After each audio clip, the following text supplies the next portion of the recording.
नमस्कार विद्यार्थी मित्रांनो, एमपीएससी ट्रिक्स या यूट्यूब चॅनलवर तुमचं स्वागत. मी अजय कुमार गोसावी. आज आपण काही महत्त्वाचे प्रश्न येणाऱ्या स्पर्धा परीक्षेसाठी उपयुक्त ठरतील ते बघणार आहोत. ते प्रश्न पाहण्या अगोदर एक महत्त्वाची अपडेट ती म्हणजे तुम्ही जर आमचं आपला टेलिग्राम चॅनल जॉईन केलं नसेल तर नक्की करा. प्ले स्टोअरवरनं MPSC tricks by Ajay Kumar या नावानं आपलं अँड्रॉइड ॲप्लिकेशन आहे, ते ॲप्लिकेशन डाउनलोड करा. ॲप्लिकेशन डाउनलोड केल्यानंतर वेगवेगळे कोर्सेस तुम्हाला त्या ठिकाणी पाहायला मिळतील. ते ॲप्लिकेशन डाउनलोड करण्यासाठी डिस्क्रिप्शन बॉक्समध्ये लिंक आहे, त्या लिंकवर क्लिक करून सुद्धा तुम्ही ते डाउनलोड करू शकता. वेगवेगळे कोर्सेस आहेत, त्यातला सध्या कंबाईन पूर्वसाठी उपयुक्त असणारा हा कोर्स आहे.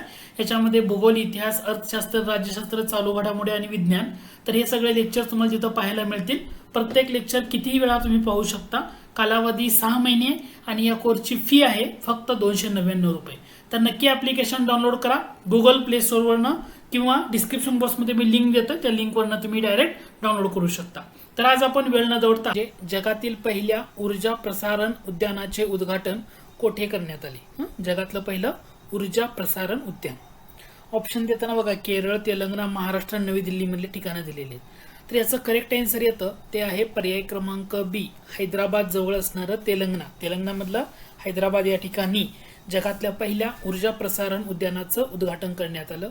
हे उद्घाटन केव्हा करण्यात आलं? 30 एप्रिल 2025 रोजी करण्यात आलं. कधी करण्यात आलं? 30 एप्रिल 2025 रोजी. तेलंगणाचे जे राज्यपाल आहेत विष्णुदेव वर्मा यांनी हे उद्घाटन केलेलं होतं, हे लक्षात असू द्या. तर या जे ऊर्जा प्रसारण उद्यान आहे हैदराबाद जवळ तेलंगणामधलं, तर त्याचं नाव काय आहे? बाबूजी वनम. काय नाव दिलेलं आहे त्याला? बाबूजी वनम असं नाव दिलेलं आहे.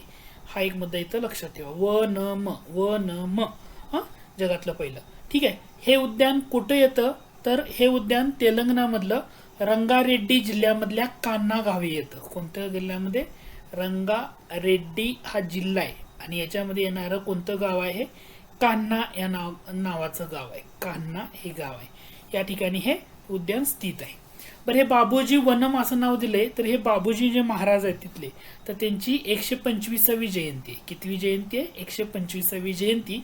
त्याच्या निमित्त हे उद्यान विकसित केले गेलेलं आहे, हे लक्षात ठेवा. ठीक आहे. तर सांस्कृतिक मंत्रालयाचं सहकार्य हे उद्यान उभारण्यामध्ये लागलेलं आहे, ही इथं महत्वाची न्यूज आहे. लक्षात राहील.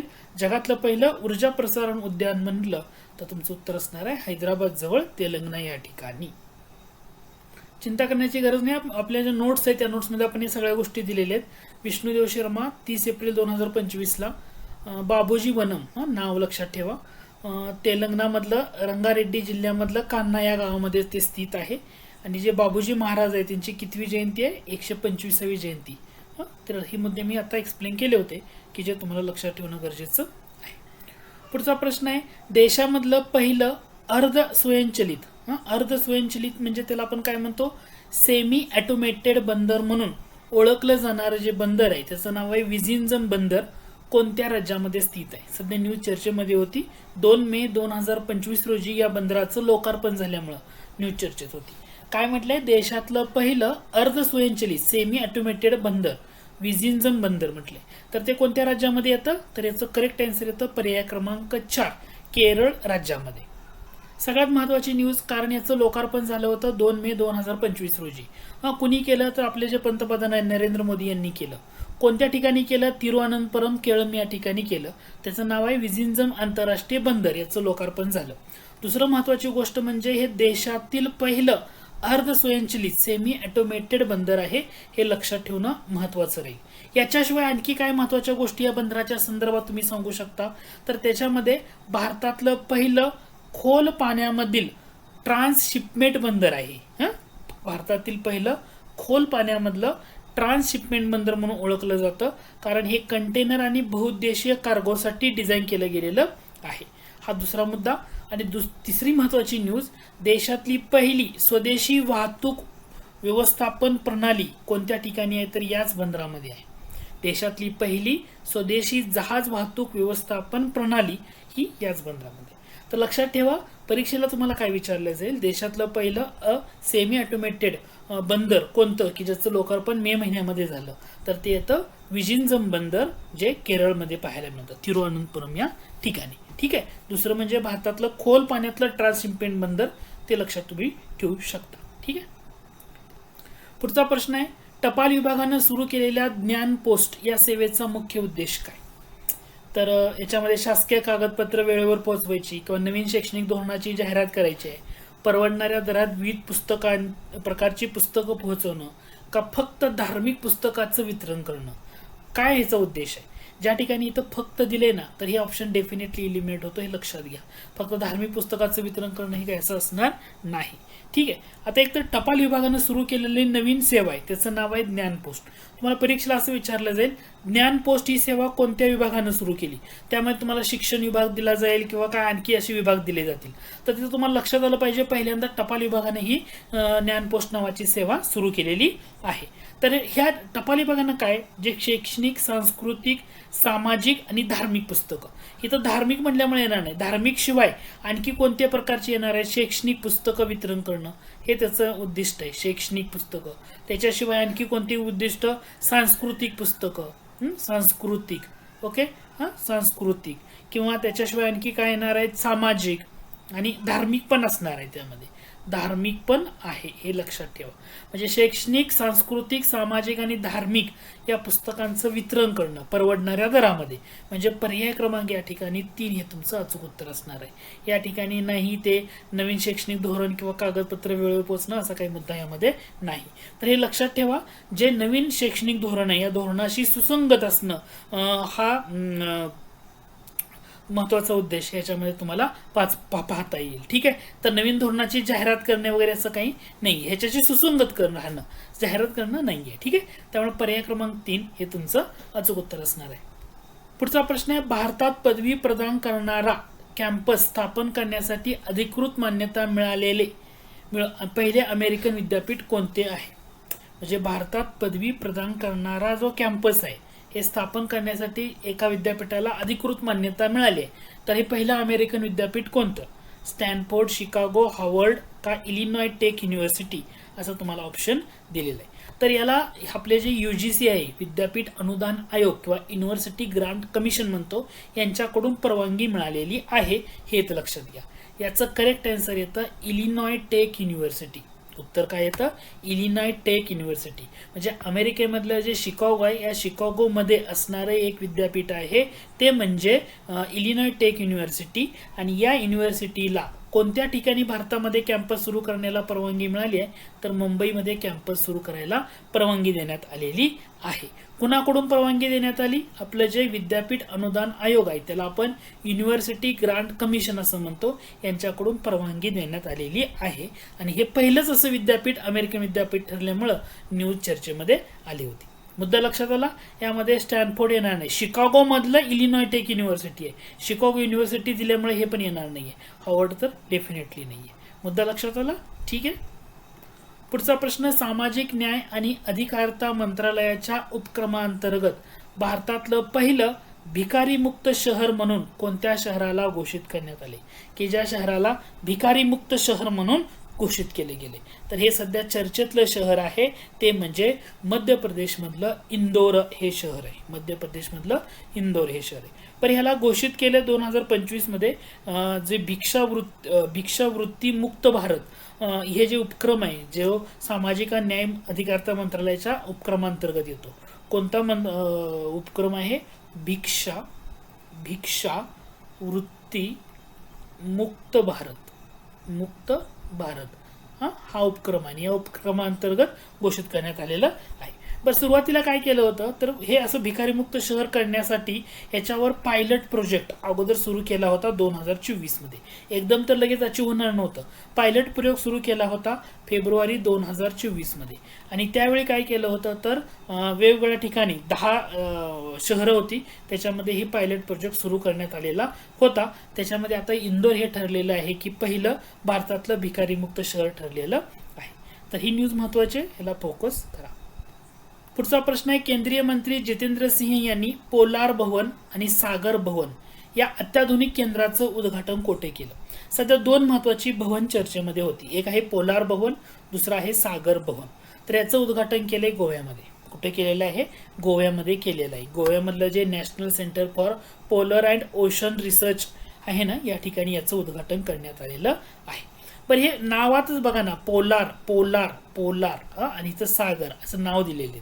ह्याच्यावरून तुम्हाला उत्तर देता येईल की जे ध्रुवीय आणि महासागर विज्ञानामध्ये भारताची जी संशोधन क्षमता आहे ना ती वाढवायचं आहे. तसंच हवामान बदल असेल किंवा सागरी जैवविविधता असेल किंवा हिमनदी आहेत, सध्या हिमनद्याच्या संबंधित काही प्रगत अभ्यास करायचा असेल तर त्याच्यासाठी अशा प्रकारचं अत्याधुनिक केंद्राचा वापर होणार आहे. तर हे कुठं स्थापन करण्यात आले? गोव्यामध्ये स्थापन करण्यात आले. कधी स्थापन झालं? 22 मे 2025 रोजी स्थापन करण्यात आलं. कोणाच्या हस्ते स्थापन करण्यात आलं? तर जितेंद्र सिंह, आपले केंद्रीय मंत्री आहेत ते जितेंद्र सिंह यांच्या हस्ते. त्यामुळं पर्याय क्रमांक 3 इथे अचूक उत्तर असणार. पुढचा प्रश्न आहे, विस्टाडोम कोचसह भारतातील पहिली जंगल सफारी ट्रेन कोणत्या राज्यामध्ये सुरू करण्यात आली? जंगल सफारी ट्रेन म्हटलं तर सगळ्यात मोठं राज्य कोणतं आहे? उत्तर प्रदेश. तर उत्तर प्रदेशमध्ये ही सुरू करण्यात आलेली आहे. तर कोणत्या अभयारण्यामध्ये करण्यात आली ते मुद्दा आपण आता पाहूया. थोडासा घटक लक्षात घ्या. उत्तर प्रदेशनं कोणत्या ठिकाणी, नाव लक्षात घ्या, कर्तिनिया घाट वन्यजीव अभयारण्य आणि दुधवा व्याघ्र प्रकल्पाच्या दरम्यान ही सुरू करण्यात आलेली आहे. भारतातली पहिली जंगल सफारी ट्रेन ही सुरू करण्यात आलेली आहे, लक्षात ठेवा. कर्तिनिया घाट, ओके, हे महत्वाचं घटक आहे त्यात, वन्यजीव अभयारण्य. तर हे घटक महत्वाचा. पुढचा प्रश्न आहे, भारतीय सैन्याने उत्तराखंडमध्ये चालवलेल्या पहिल्या FM रेडिओ स्टेशनचं नाव काय आहे? सध्या चर्चेतली न्यूज होती. तर उत्तराखंडमध्ये चालवलेलं मग पहिलं FM रेडिओ स्टेशन कोणी चालवले? भारतीय सैन्याने. आणि त्याला नाव काय दिलंय? पंचशूल पल्स असं नाव देण्यात आलेलं आहे. तर हे रेडिओ स्टेशन कोणत्या ऑपरेशन अंतर्गत चालवले जाणार आहे? तर त्या ऑपरेशनचं नाव आहे ऑपरेशन सद्भावना. काय नाव आहे? ऑपरेशन सद्भावना. सद्भावना, ऑपरेशन सद्भावना या अंतर्गत हे रेडिओ स्टेशन चालवले जाणार आहे.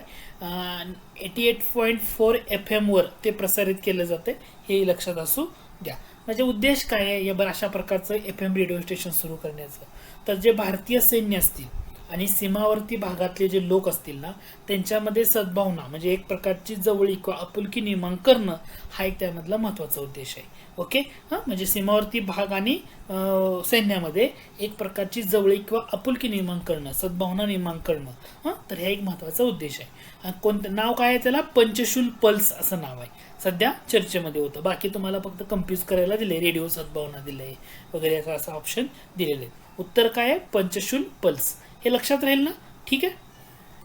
पुढचा प्रश्न आहे, भारत सेवा केंद्र हा राष्ट्रीय उपक्रम कोणत्या संस्थेनं सुरू केला? सध्या चर्चेतला मुद्दा होता. भारतीय reserve bank, NITI Aayog, government of India का CCI इंडिया म्हणजे chamber of commerce and industry of India यांनी सुरू केला? तर भारतीय सेवा केंद्र हा CCI इंडिया यांनी सुरू केलेला उपक्रम आहे. म्हणजे chamber of commerce and India of industry of India यांनी हा सुरू केलेला एक उपक्रम आहे. तर काय आहे बरं भारत सेवा केंद्र? तर ग्रामीण भागातल्या नागरिकापर्यंत, ग्रामीण भागामधले जे नागरिक आहेत ना यांच्यापर्यंत थेट सरकारी सेवा पोहोचवणं हा महत्त्वाचा उद्देश आहे.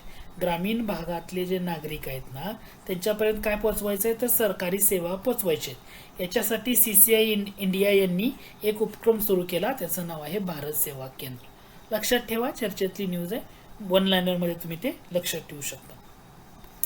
पुढचा प्रश्न आहे, रेडिओ नेल्लिका हे विशेष इंटरनेट रेडिओ स्टेशन कोणत्या आयोगानं सुरू केलेलं आहे? सध्या चर्चेतला मुद्दा आहे.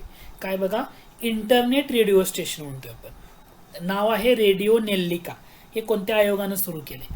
राष्ट्रीय मानवाधिकार आयोग, केरळ राज्य महिला आयोग, राष्ट्रीय बाल हक्क संरक्षण आयोग का केरळ राज्य बाल हक्क संरक्षण आयोग? तर रेडिओ नेल्लिका हे जे सुरू केले तर हे केरळ राज्याचं जे बाल हक्क संरक्षण आयोग आहे ना यांनी हे सुरू केलेलं आहे. तर केरळमधल्या मुलांसाठी ना रेडिओ नेल्लिका, नेल्लिका म्हणजे याची स्पेलिंग जर तुम्ही बघितली, रेडिओ नेल्लिका म्हणजे ती इंग्रजीमध्ये जर तुम्ही नाव बघितलं रेडिओ नेल्लिका, नेल्लिका म्हणजे NELLIKA असं नाव आहे, नेल्लिका, बरोबर आहे. तर हे सुरू केलंय केरळ राज्य बाल हक्क संरक्षण आयोगानं सुरू केले मुलांसाठी तिथल्या. तर याचा उद्देश जिथली जी मुलं असतील किंवा पालक असतील तर यांच्या पालकांसाठी जी जागरूकता किंवा शिक्षण किंवा इतर महत्त्वाची माहिती प्रसारित करण्यासाठी हे इंटरनेट रेडिओ स्टेशन सुरू केले. शब्दप्रयोगाला महत्त्व येतं बरं का. विशेष इंटरनेट रेडिओ स्टेशन असं जर म्हटलं रेडिओ नल्लिका तर केरळ राज्य लक्षात ठेवा. आणि केरळ राज्यामधलं त्यांचं जे बाल हक्क संरक्षण आयोग आहे त्यांनी हे सुरू केलेलं आहे.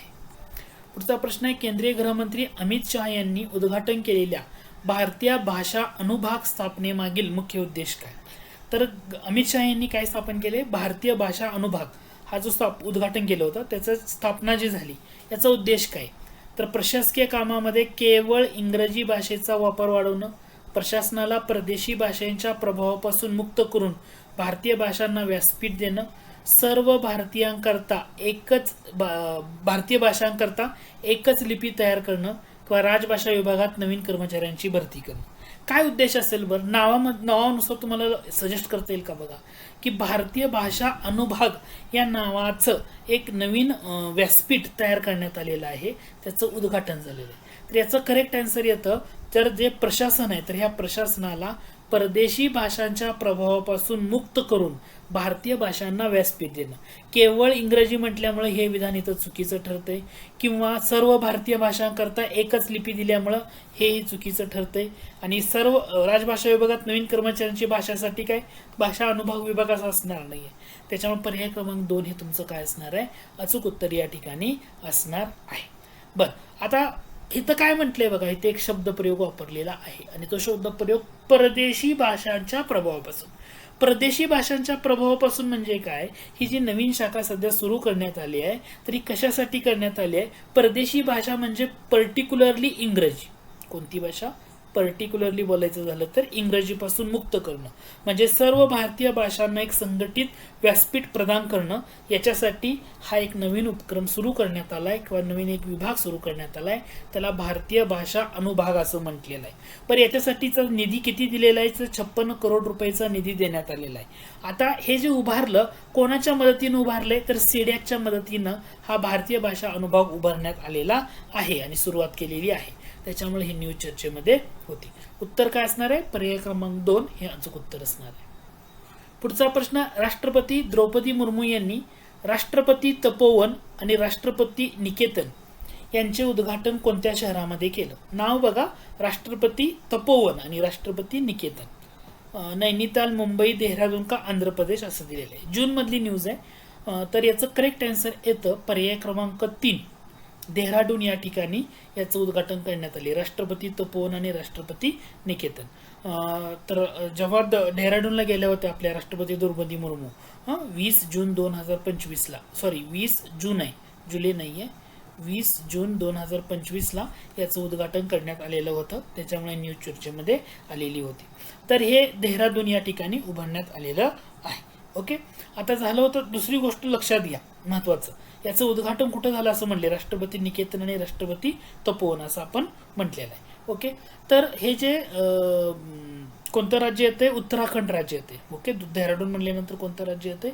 उत्तराखंड. तर ह्या उत्तराखंड राज्यामधलं जे राजभवन उभारण्यात आलेलं आहे, उत्तराखंड राज्यामधलं जे राजभवन उभारण्यात आले ना, तर त्याचं काहीतरी वर्ष होते, काहीतरी आय थिंक बघा चेक करा, 125व्या वर्षाचा त्यांचा वर्धापन दिन होता आय थिंक.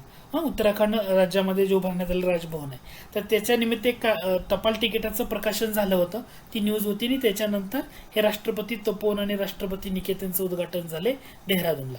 हे तुम्ही इथं लक्षात ठेवणं गरजेचं आहे. परीक्षेसाठी ना 1 लाईनमध्ये लक्षात ठेवा, जास्त काय अवघड नाही आहे. पुढचा प्रश्न आहे, भारतात कॅम्पस सेवा सुरू करणारं एम्बर्डिन विद्यापीठ कोणत्या देशामधलं आहे? की त्यांनी भारतामध्ये पहिल्यांदा अशा प्रकारचं कॅम्पस सुरू केले, तर ते आहे स्कॉटलंड. ओके, म्हणजे हे पहिलं स्कॉटिश विद्यापीठ आहे, लक्षात ठेवा. फर्स्ट स्कॉटिश विद्यापीठ ठरलेलं आहे एम्बर्डन विद्यापीठ. त्याच्यामुळे ही न्यूज चर्चेमध्ये आलेली आहे, हे तुम्ही लक्षात ठेवा. तर युनायटेड किंगडम मधला एक भाग येतो हा स्कॉटलंड. ठीक आहे, तर युनायटेड किंगडम मधलं जर तुम्ही त्याचं किंगडम मधले बघितलं तर जवळपास हे 5वं जुनं विद्यापीठ आहे, ओळखलं जातं, जुनं विद्यापीठ म्हणून ओळखलं जातं. हे जी स्थापना जी आहे तर ती 1945 मध्ये झाली होती, 1945 मध्ये. आता सध्या चर्चेत म्हणजे इथे तुम्हाला काय म्हणते, भारतात कॅम्पस. मग भारतात कोणत्या ठिकाणी कॅम्पस सुरू करण्यात आलेलं आहे, त्याच्यामुळे न्यूज चर्चेमध्ये होती. तर भारतामध्ये मुंबईला याचं कॅम्पस सुरू करण्याला परवानगी मिळाली आहे, त्याच्यामुळे न्यूज चर्चेत आहे. तर पहिलं स्कॉटिश विद्यापीठ कोणतं की ज्यांनी भारतामध्ये शाखा स्थापन करायला परवानगी मिळाली आहे, त्याचं नाव आहे अँबरडीन विद्यापीठ, की ज्याची स्थापना 1945 मध्ये झालं. आणि युनायटेड किंगडम मधलं हे जुन्या विद्यापीठातलं 5व्या क्रमांकाचं विद्यापीठ आहे, हे तुम्ही इथं लक्षात ठेवणं गरजेचं आहे. सॉरी, 1945 नाही, 1495 आहे, जुनं विद्यापीठ आहे हे, खूप खूप जुनं आहे, 1495 मधलं विद्यापीठ आहे. सॉरी, चूक झाली, 1495 वाचण्यामध्ये चूक. ठीक आहे, ओके, हे लक्षात राहू द्या. ठीक आहे. पुढचा प्रश्न आहे, भारतातला पहिला लाकडी गुरुद्वारा, त्याचं नाव आहे श्री नानक निवास, कोणत्या ठिकाणी बांधण्यात आलेलं आहे? भारतातलं पहिलं लाकडी गुरुद्वारा. तर ऑप्शन बघा, मोहाली, फिनलँड, फाजिल्का का देवघर, असे तुम्हाला ऑप्शन देण्यात आलेले आहे. याचं करेक्ट आन्सर येतं ते म्हणजे पर्याय क्रमांक 3 फाजिल्का. पंजाबमध्ये हे बांधण्यात आलेलं आहे, पंजाबमधलं फाजिल्का या ठिकाणी हे बांधण्यात आलेलं आहे, हे लक्षात राहू द्या. लाकडी गुरुद्वारा, नाव काय आहे, श्री नानक निवास असं नाव देण्यात आलेलं आहे. आता इथं फिनलँड ऑप्शन देण्याचं कारण काय आहे, कारण या गुरुद्वाराची जी रचना आहे, तर रचना ही कुठून आयात करण्यात आलेली आहे, तर ती फिनलँडमधून आयात करण्यात आलेली आहे. ओके, आणि बांधकाम कुठं झाले, पंजाबमधल्या फाजिल्का या ठिकाणी. तर भारतातला पहिला लाकडी गुरुद्वारा म्हटलं तर श्री नानक निवास, तर हे पंजाबमधल्या फाजिल्का या ठिकाणी. पुढचा प्रश्न आहे, देशातलं पहिलं योग धोरण, योगा पॉलिसी जाहीर करणारं पहिलं राज्य कोणतं? तर योगा पॉलिसी म्हटलं तर उत्तर असणार आहे उत्तराखंड. उत्तराखंड सरकारनं हे कधी जाहीर केलं, तर हे 21 जूनला जाहीर केलं. योग दिन असतो ना, 21 जून 2025 रोजी पहिलं योग पॉलिसी, योग धोरण हे उत्तराखंड राज्यानं जाहीर केल्यामुळं पर्याय न्यूज चर्चेमध्ये होती. पुढचा प्रश्न आहे, केंद्रीय गृहमंत्री अमित शहा यांनी नवी दिल्लीमध्ये प्रकाशित केलेल्या the emergency diaries events that force a leader या पुस्तकाचं प्रकाशक कोण आहे? हे पुस्तक कोणी प्रकाशित केलेलं आहे? पुस्तकाचं प्रकाशन करताना अमित शहा यांच्या हस्ते झालं, पण ते लेखक प्रकाशक नाही आहेत, हे लक्षात ठेवा. तर याचं करेक्ट आन्सर येतं ब्ल्यू क्राफ्ट डिजिटल फाउंडेशन हे पुस्तकाचं प्रकाशक आहेत. तर जे emergency diaries events that force a leader अशा नावानं करण्यात आलेलं आहे. ओके, या पुस्तकामध्ये कोणाचा वेध घेतलेला आहे, तर जे आपले पंतप्रधान नरेंद्र मोदी आहेत ना, पंतप्रधान नरेंद्र मोदी यांच्या ज्या भूमिका आहेत त्या भूमिकांचा सगळा आढावा या पुस्तकामध्ये घेण्यात आला आहे. पुस्तकाचं प्रकाशन कोणी केलंय? अमित शहानी केलंय, हे तुम्हाला इथं लक्षात ठेवणं गरजेचं राहील.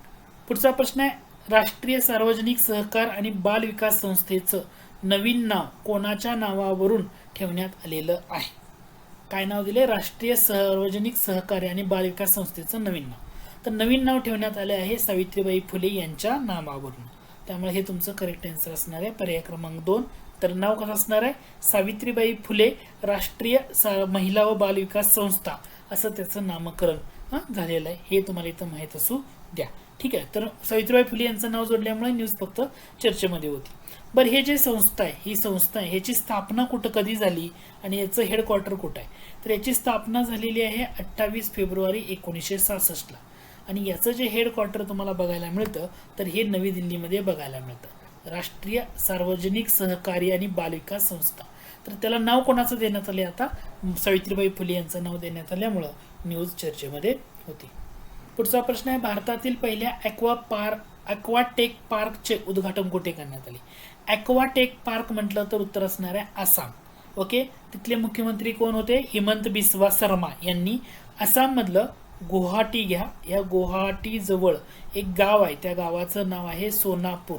ओके, गुवाहाटी जवळ सोनापूर नावाचं गाव आहे, या ठिकाणी भारतातल्या पहिल्या ॲक्वाटेक पार्कचं उद्घाटन करण्यात आलेलं आहे. ॲक्वाटेक पार्क याचा उद्देश कशासाठी आहे? तर या पार्कचा उद्देश एकच आहे, तो म्हणजे मत्स्य उत्पादन वाढवणं. मत्स्य उत्पादन वाढवणं हे त्याचं महत्त्वाचं उद्दिष्ट आहे. ठीक आहे, तर हे आसाममधलं गुवाहाटीमधलं सोनापूर हे जे गाव आहे, या ठिकाणी भारतातील पहिला ॲक्वाटेक पार्कचं उद्घाटन झाल्यामुळे न्यूज चर्चेमध्ये होती. पुढचा प्रश्न आहे, पारंपरिक ज्ञान डिजिटल लायब्ररीबद्दल कोणतं विधान सत्य आहे ते ओळखा.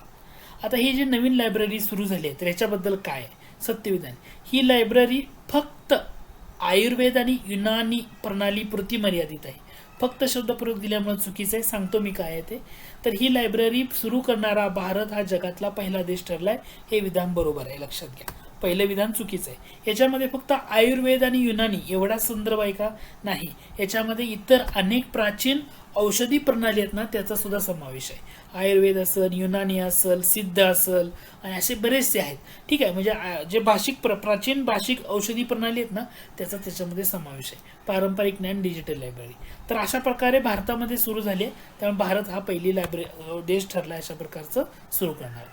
पुढचा प्रश्न आहे, गुणवत्ता व्यवस्थापन प्रणालीसाठी ISO प्रमाणपत्र मिळवणारं अर्थंकुल पोलीस स्टेशन कोणत्या राज्यामध्ये आहे? सध्या चर्चेमध्ये होतं गुणवत्ता व्यवस्थापन प्रणालीसाठी. तर हे आहे केरळ राज्यामध्ये. केरळ राज्यामधले कोणतं ठिकाण येतं? तर केरळमधलं अल्लापुझा ह्या नावाचं अल्लापुझा ह्या नावानं त्या ठिकाणी अर्थंकुल या नावाचं एक पोलीस स्टेशन आहे. अर्थंकुल कसं स्पेलिंग येणार त्याची? ARTHUNKAL अर्थंकुल. ठीक आहे. या नावाचं पोलीस स्टेशन आहे की ज्याला ISO प्रमाणपत्र मिळाल्यामुळं न्यूज चर्चेमध्ये. कशासाठी? गुणवत्ता व्यवस्थापन प्रणालीसाठी. पुढचा प्रश्न आहे, शरावती पूल ज्याचं उद्घाटन 14 जुलै 2025 रोजी झालं तो कोणत्या राज्यामध्ये? शरावती नदी म्हणजे कर्नाटक राज्य. कोणतं येणार आहे? कर्नाटक राज्य. कर्नाटकामधला शिवमोग्गा जिल्हा आहे. कोणता जिल्हा आहे तो? शिवमोग्गा जिल्हा. तर या शिवमोग्गा जिल्ह्यामधलं एक प्रदेश येतो, मालनाड नावाचा प्रदेश येतो. कोणता प्रदेश येतो? मालनाड नावाचा प्रदेश आहे. त्याच्यामध्ये जे शरावती बॅकवॉटरवर हा पूल उभारण्यात आलाय. शरावती हा भारतातील जवळपास दुसऱ्या क्रमांकाचा सर्वात लांब केबल स्टेड पूल आहे. हे लक्षात असू द्या, कारण देशातला सगळ्यात लांब केबल स्टेड पूल हा सुदर्शन सेतू गुजरातमध्ये पाहायला मिळतो. तर ही शरावती नदीवर. तर शरावती पूल म्हटलं तर कर्नाटक राज्य हे लक्षात घ्या. आणि हा पूल भारतातील कितव्या क्रमांकाचा सर्वात लांब केबल स्टेड पूल आहे? तर दुसऱ्या क्रमांकाचा. इथं हे दोन लाईनी महत्वाचे. शरावती पूल भारतातील दुसऱ्या क्रमांकाचा सर्वात लांब केबल स्टेड पूल आहे.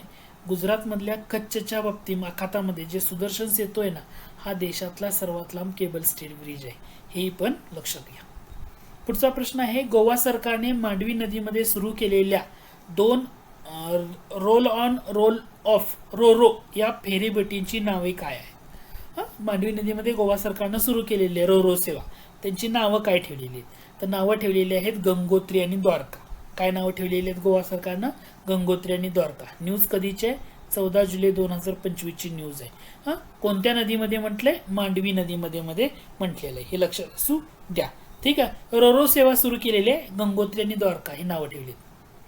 पुढचा प्रश्न आहे, 23 जुलै 2025 रोजी स्थापन करण्यात आलेल्या राष्ट्रीय आपत्ती व्यवस्थापन समितीचे अध्यक्ष कोण बनलेले? तर ते कॅबिनेट सचिव TV सोमनाथन यांची त्या ठिकाणी काय करण्यात आलेली आहे? राष्ट्रीय आपत्ती व्यवस्थापन समितीच्या अध्यक्ष म्हणून नेमणूक झाल्यामुळं सध्या चर्चेत आहे. ती अपडेटेड व्हर्जन आहे. सुधारित जो आपत्ती व्यवस्थापन कायदा आहे ना, या कायद्याअंतर्गत ही नेमणूक झाल्यामुळं न्यूज चर्चेमध्ये होती. कोण आहेत ते? कॅबिनेट सचिव TV सोमनाथन. पुढचा प्रश्न आहे, केंद्र सरकारने फेररचना केलेल्या राष्ट्रीय धरण सुरक्षा समितीचा कार्यकाळ किती वर्षाचा असणार आहे? तर त्याचा 3 वर्षाचा कार्यकाळ असणार आहे. म्हणजे धरण सुरक्षा अधिनियम 2021 आहे ना, याच्या अंतर्गत ही फेररचना करण्यात आलेली आहे. जे केंद्रीय जल आयोगाचे अध्यक्ष आहेत ना, तर या समितीचे ते अध्यक्ष असणार आहेत. तर 3 वर्ष लक्षात ठेवा. सध्या अपडेटेड व्हर्जन आहे. पुढचा प्रश्न आहे, 21 जुलै 2025 रोजी सम्राट अशोकच्या प्राचीन स्तंभाची प्रतिकृती कोणत्या देशामध्ये उभारण्यात आली? त्यामुळे न्यूज चर्चेमध्ये आली. तर हे श्रीलंकामध्ये. कुठे उभारण्यात आली होती? श्रीलंकेमध्ये. ते लक्षात असू द्या. पुढचा प्रश्न आहे, रस्ते वाहतूक आणि महामार्ग मंत्रालयाने घोषित केलेल्या फास्टॅग आधारित वार्षिक पासची वैधता किती आहे? तर नवीन एक पासची घोषणा केलेली आहे. ठीक आहे. तर याची घोषणा किती आहे? तर 1 वर्ष किंवा 200 ट्रिप्स म्हणजे जाणं येणं. ठीक आहे. ट्रिप होणं, एक ट्रिप होणं, यापैकी जे आधी पूर्ण होईल ते आहे. तर फास्टॅग आधारित वार्षिक पास आता सुरू करण्यात आलेला आहे. याची घोषणा झाली आहे 15 ऑगस्ट 2025 ला. 15 ऑगस्ट 2025 पासून याची अंमलबजावणी सुरू झाली. तर वार्षिक पास याच्यासाठी वापरकर्त्यांना किती रुपये द्यावे लागणार आहेत? 3000 रुपये या ठिकाणी द्यावे लागणार आहे. ओके, हे तुम्हाला इथं लक्षात ठेवणं गरजेचं आहे. फास्टॅग कधीपासून बंधनकारक झाले? हे 2021 पासून बंधनकारक केले, 15 फेब्रुवारी 2021 पासून. पण सध्या आता फास्टॅग आधारित वार्षिक पास सुरू करण्यात आलेला आहे. तर कधीपासून? 15 ऑगस्ट 2025 पासून अंमलबजावणी. वार्षिक पास असणार आहे 3000 रुपयांचा आणि कालावधी असणार आहे 1 वर्ष किंवा एका वर्षामध्ये किती ट्रिप्स तुम्हाला त्यामध्ये 200 ट्रिप्स जे अगोदर होईल ते पूर्ण त्याचा ते पासची वैधता असणार आहे. तर एक नवीन प्रयोग सुरू केलाय, माहीत असू द्या. आकडे फक्त 1 वर्ष किंवा 200 ट्रिप्स यापैकी जे आधी पूर्ण होईल एवढी वैधता. कधी सुरू केला हा फास्टॅग आधारित वार्षिक पास? 15 ऑगस्ट 2025. फास्टॅग बंधनकारक कधीपासून केलं? 15 फेब्रुवारी 2021 पासून बंधनकारक केलं. आणि वार्षिक पासची किंमत किती आहे? तर 3000 रुपये. ह्या सगळ्या गोष्टी माहीत असणं गरजेचं आहे.